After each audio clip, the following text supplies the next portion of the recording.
A young hunter lies upon the frozen earth. His breath comes shallow and broken, each exhale a fragile cloud rising into the cold air.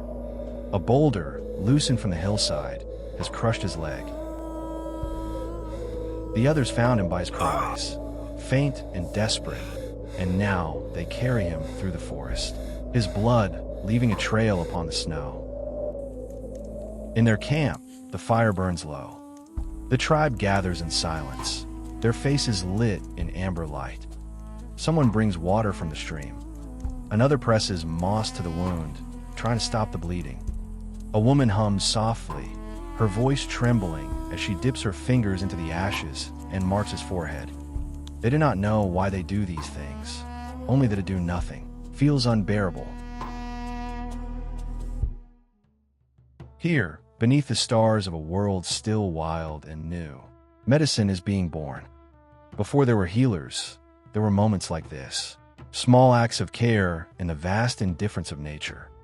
Long before anyone spoke of medicine or prayer or gods, there was pain, and there was the instinct to ease it. In those first ages, the world was perilous beyond measure. Every day was a trial of survival.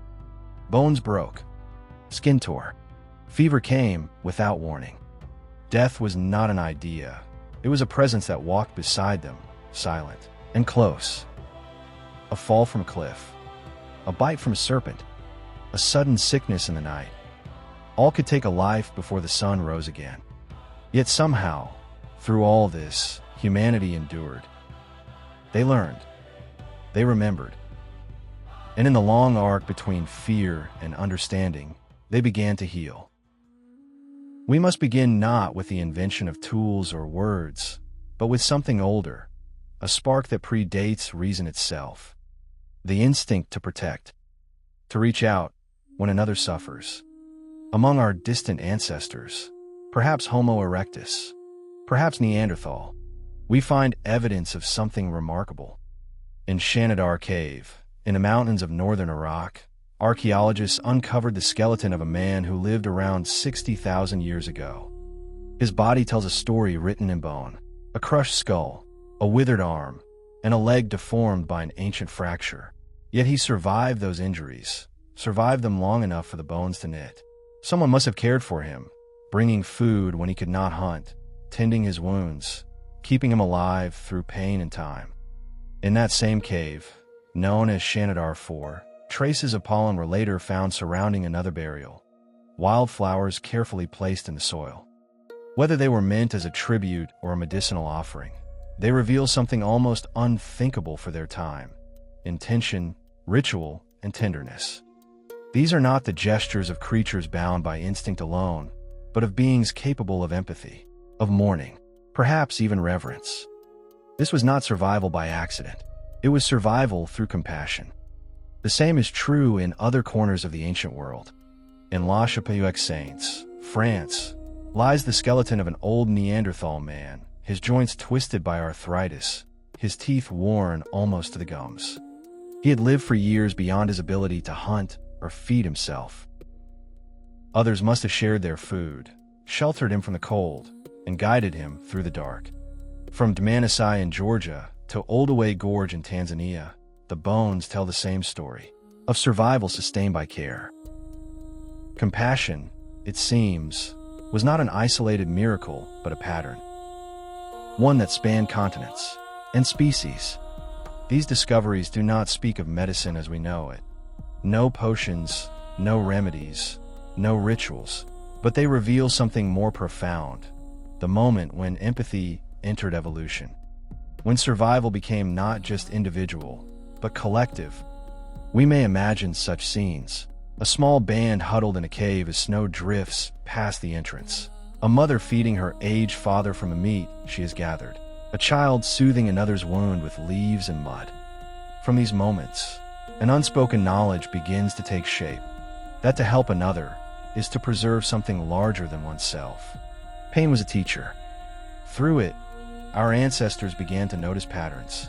They saw that some wounds healed faster when covered. Others festered in the open. That fire cleansed as well as warmed. That water, drawn fresh from a stream, could soothe the fevered brow.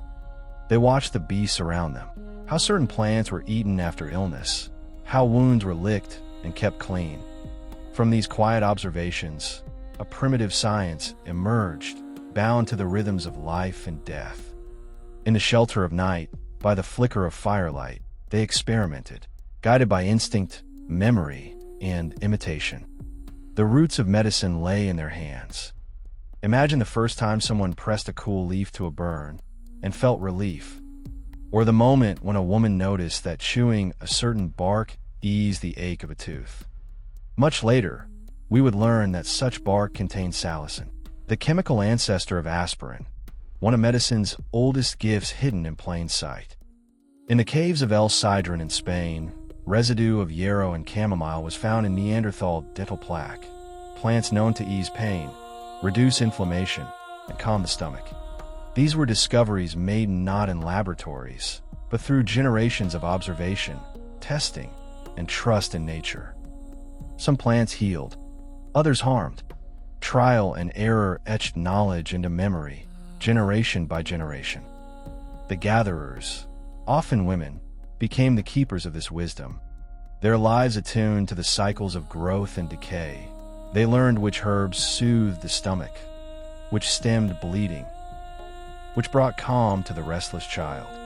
In their hands, the natural world began to reveal its hidden medicines. But knowledge alone was not enough. As their knowledge grew, so did their uncertainty. Why one body mended while another faded? Why breath returned to some, but not to others?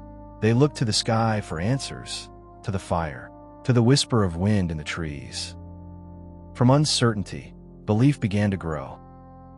The boundary between the seen and unseen blurred.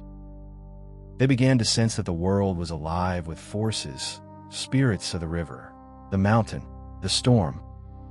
Illness might not just be a wound of the flesh, but an affliction of these unseen powers. Healing, then, was not merely the work of hands, but of hearts, of connection. Here, in the space between observation and faith, medicine took its first breath. Around the fire, the tribe gathered, not only to warm themselves but to remember. They told stories of the great hunt, of the flood, of the stars. In those stories, they began to weave meaning into suffering. A child's fever was not random. It was the spirit's warning. A healing, when it came, was not luck. It was a gift. Through story, pain became understandable. Through empathy, it became bearable. In this way, healing became not just a reaction to injury, but a shared experience, a ritual of belonging. Archaeologists have found traces of this communal care across continents and millennia. In Shanidar Cave, in the Levant, early Homo sapiens were buried with red ochre, and deer antlers placed delicately beside them, symbols of vitality and respect. In Cima de los Huesos, Spain, a cache of bones was laid deep within a cave shaft, suggesting one of the earliest acts of collective remembrance. Even in death, there was tenderness. The dead were not discarded, they were honored. Perhaps this, too, was part of healing, to tend to the unseen wound left in those who remained. These gestures, though silent, speak across millennia. They tell us that before medicine was knowledge, it was compassion. Fire, water, earth, the great elements, became the first instruments of healing, and perhaps the first metaphors for it. Fire cleansed and cauterized, but also represented renewal. It turned decay into light. Water soothed fevered skin and symbolized purity. Earth, the source of both herbs and clay, offered nourishment and remedy. Later societies would build entire cosmologies upon these forces, from the elemental balances of early India to the humors of ancient Greece, both rooted in this primal intuition that nature itself participates in healing. To our ancestors, these were not mere materials. They were alive, each with spirit and will. To touch them was to engage in a dialogue with the world itself, a conversation of survival and reverence. Yet these early healers, though unnamed and uncelebrated, lived within a delicate balance. Their world offered no certainty, only patterns glimpsed through the fog of chance. When an injury healed, it might be seen as the favor of unseen forces. When it worsened, as punishment. Between these two, early medicine began to walk. Half observation, half faith. This fragile synthesis would one day grow into the great traditions of medicine and religion alike. But here, at its dawn, it remained intimate and wordless. A hand laid upon a brow, a whispered hope into the night. Imagine what it must have felt like to face pain with nothing but faith in each other. In those moments, each life depended on the courage of the group. The weak survived only because others refused to abandon them. Compassion was not merely kindness. It was a survival strategy, a force as essential as fire or shelter. Even evolution itself began to favor those who cared. Communities bound by empathy endured where others vanished. In caring for one another, early humans were not just being kind, they were adapting. Compassion shaped our biology as much as our societies. The injured returned to hunt. The old shared wisdom. The young learned by watching, by doing, by remembering. Each act of healing bound the tribe tighter together, creating a lineage, not of blood alone, but of empathy.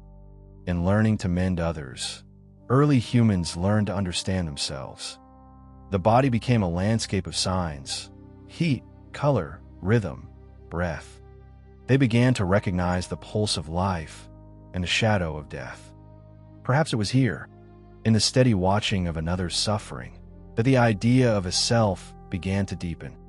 The realization that all bodies, all lives, are connected in fragility. And with that realization came something extraordinary. Care for those beyond use. To feed a hunter too weak to walk. To tend a child who might not survive. These acts defied the logic of survival. They spoke of something more enduring, something that would one day become morality, even love. The roots of healing are the roots of humanity itself. In time, these instincts would give rise to memory, to story, to ritual.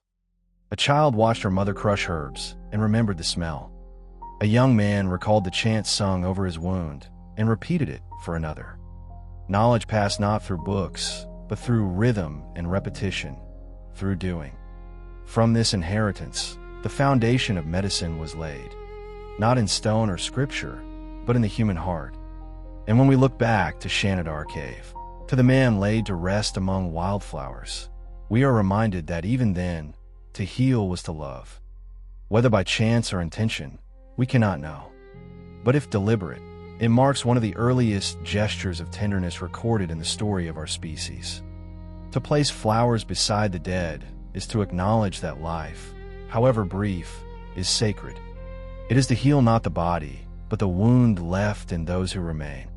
Such acts remind us that healing has always extended beyond the physical. It was, and still is, a bridge between the living and the mystery of being alive. As centuries passed, these instincts of care grew more elaborate. Hands that once applied mud and moss began to weave meaning into their touch.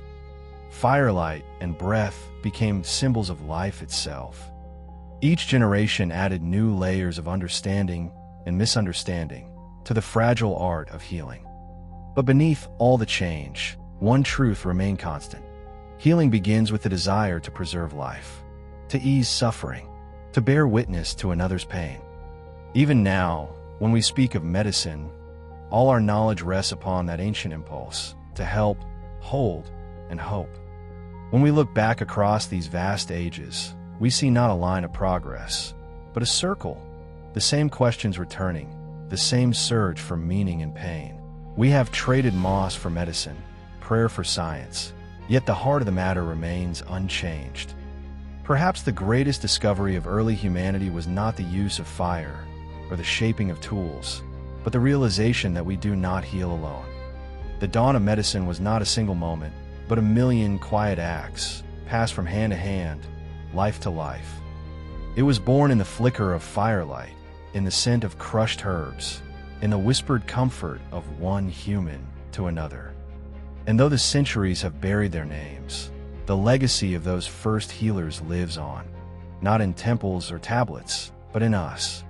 Every time we comfort the sick, and every time we reach out to help, we repeat their ancient ritual.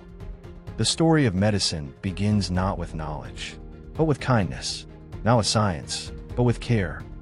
Long before the healer came, there was love, and it was enough to keep us alive.